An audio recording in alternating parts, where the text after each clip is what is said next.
Thank you, Rasa. Please welcome Mr. Alan Ganz, Director at Advanced Recognition System Division in NEC USA, for his presentation on facial recognition for frictionless access and enhancing customer experience. Thank you.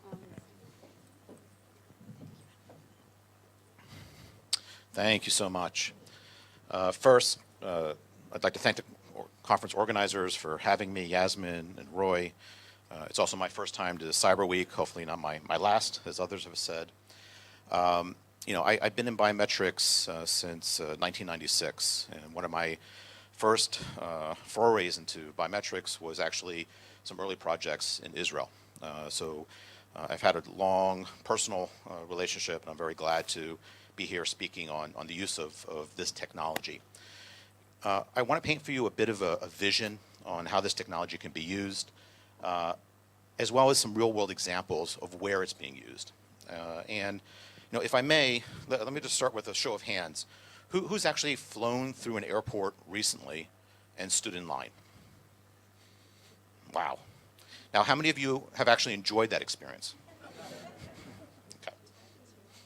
Okay.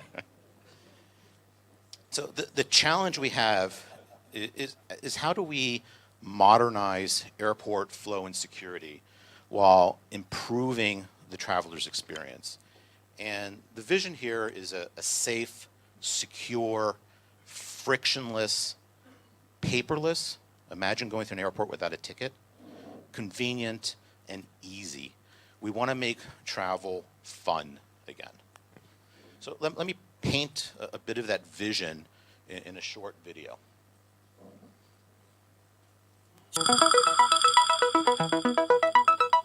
Airports across the world are busier than ever. Travel can be chaotic, inefficient, unenjoyable, and at times unsafe.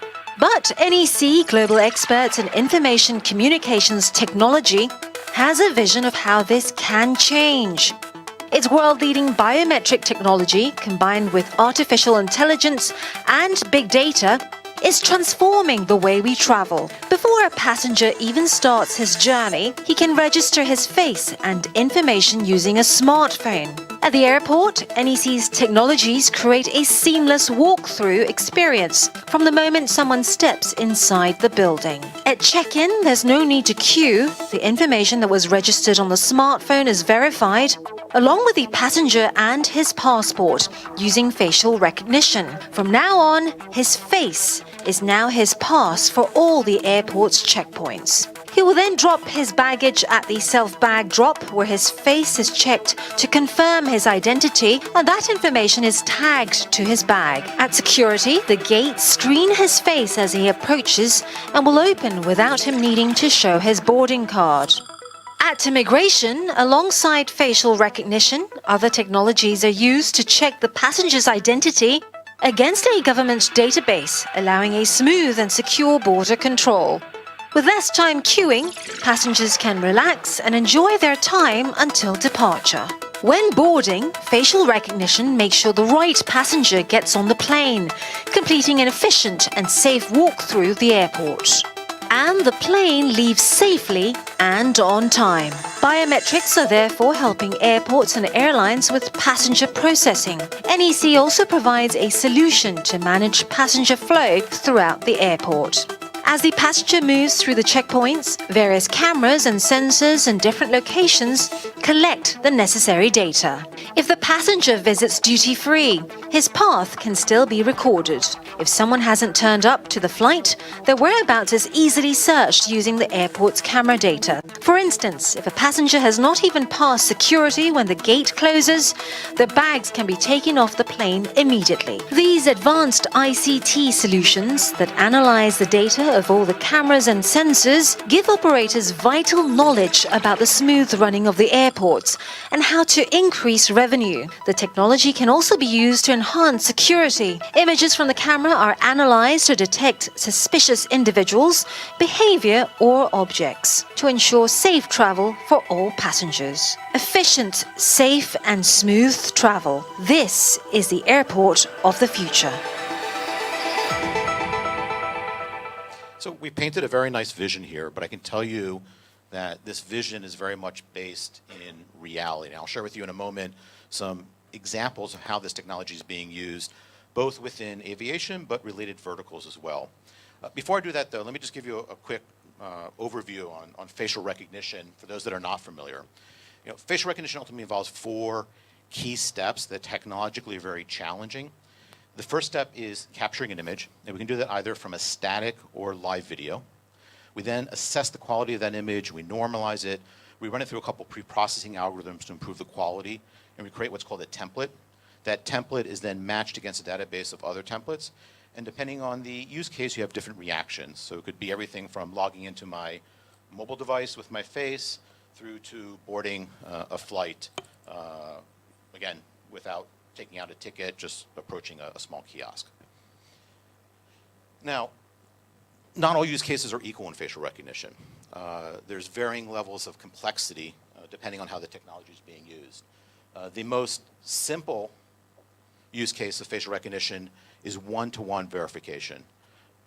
I have an image, I have a live person, I compare the two, and I allow that person to log onto their device or pass into a facility. Second use case is identification, where we have an individual and we want to search a large database to look for a duplicate record or for investigative purposes. Third use case is what we refer to as faces in the wild. This is unconstrained facial recognition, surveillance, and this could either be used for high throughput access or, again, for criminal or investigative purposes. That third one is the most challenging use case of biometrics. When considering a biometric, when considering facial recognition, look at the performance of that technology. As I shared with you at the beginning, I've been in biometrics and facial recognition since the mid-90s. As an industry, this technology has come exceptionally far. What we're able to do today, I couldn't have even imagined when I started in the industry, but it's not perfect. Understand its strengths, so it can be leveraged to achieve your objectives in your application, but also understand its weaknesses so that you can address that in, for instance, exception handling. NIST is a government agency in the US that's tested this technology extensively.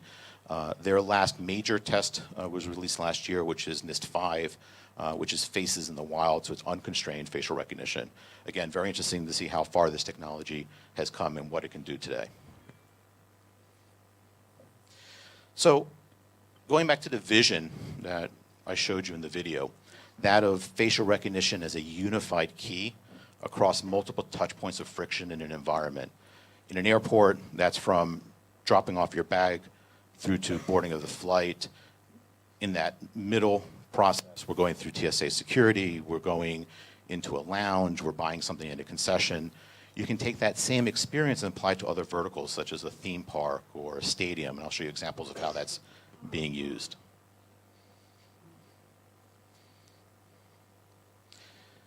So, in the US, we're working with Customs and Border Patrol and partner airlines and airports to test air exit. And this is a final biometric check for international passengers before they leave the country.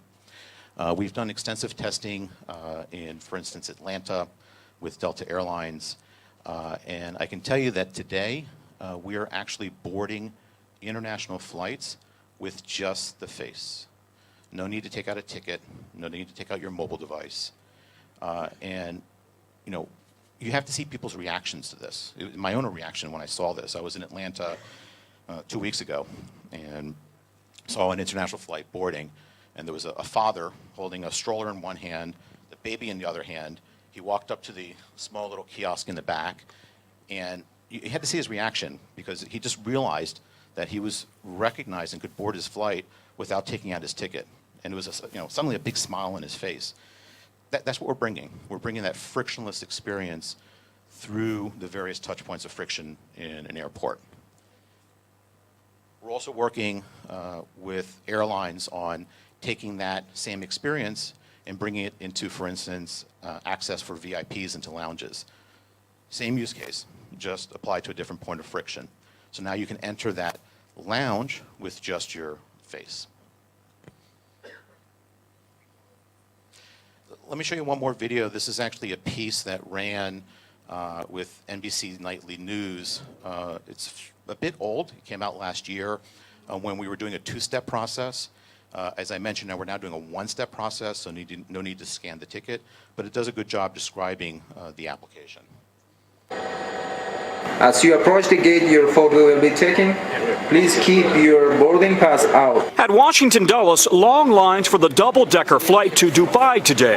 One more time, just look straight ahead for me, please. And a new final security check for every passenger who boards. Could you take your glasses off and just look straight ahead? A facial recognition kiosk comparing the outbound passenger's face with all photos already on file in passports, visas, or other sources. We've run the fingerprints in advance. We've run the biographic vetting in advance.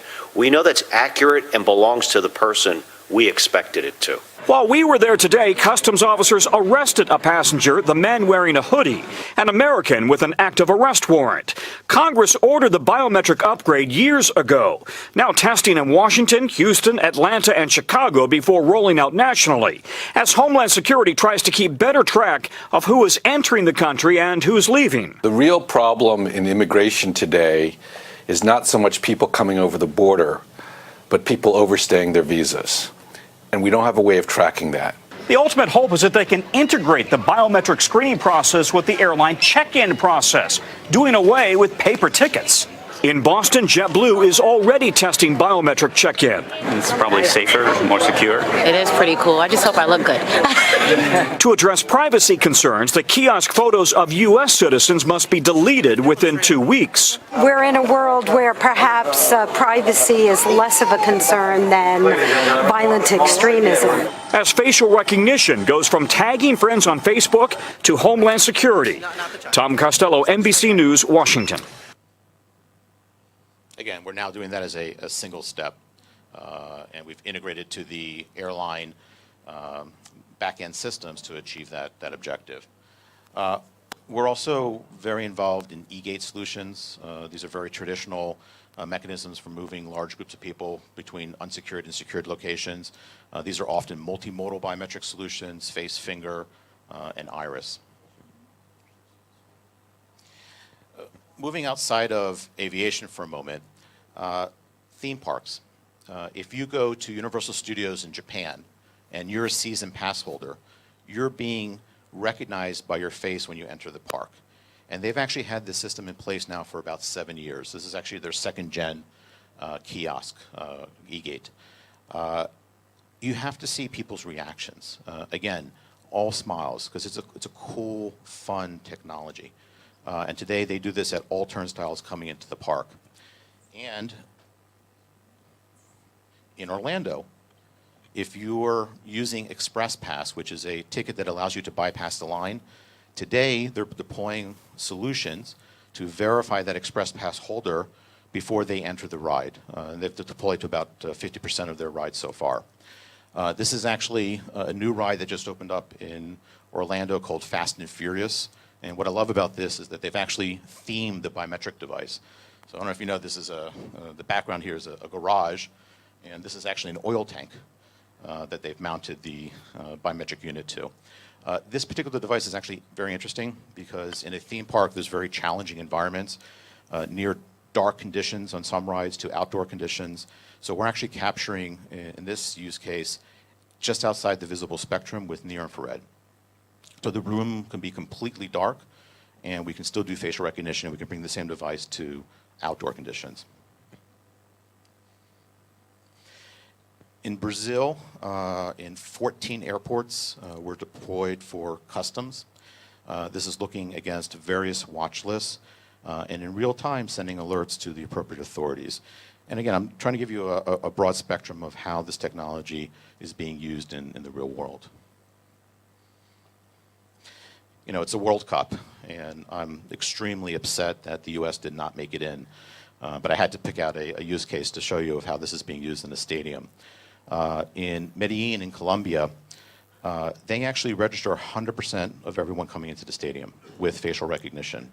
And there's a lot of gang-related activities in Colombia. So they actually, when you register, you give your gang affiliation. So if you're in gang A, you're allowed to be there on a Monday. If you're in gang B, you're allowed to be there on a Tuesday. So on Monday, they're checking the B database, and on Tuesday, they're checking the A database, because it's not a question of if, but when there'll be an instance. Luckily, we don't have that issue here, I don't think, in Israel or in the US, but it shows you the extremes in which this technology is being deployed. And then finally, in Houston Airport, a very interesting application of the technology is using this to detect the flow of passengers anonymously. So we can actually tell the airport authority how long it takes the person to come into the airport through TSA and out through Customs and Border Patrol, so that they in real time know what the wait time is, because ultimately long lines translates to poor customer experience. And then finally, just so you're aware of who NEC is, we are a Japanese-based company, have been around for over 100 years, about 100,000 employees. Very strong commitment to core R&D. Actually, about 5% of our revenues go back directly into R&D. And we actually have, I'm proud to say, an R&D facility here in Israel, in Herzliya. So with that, I thank you for your time and would love to open up for any questions.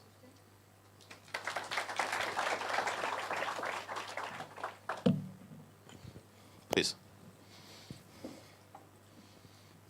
Many of your use cases are fairly innocuous, like a Universal Studios. You can set your threshold pretty low, and there isn't a big pain for allowing those people through.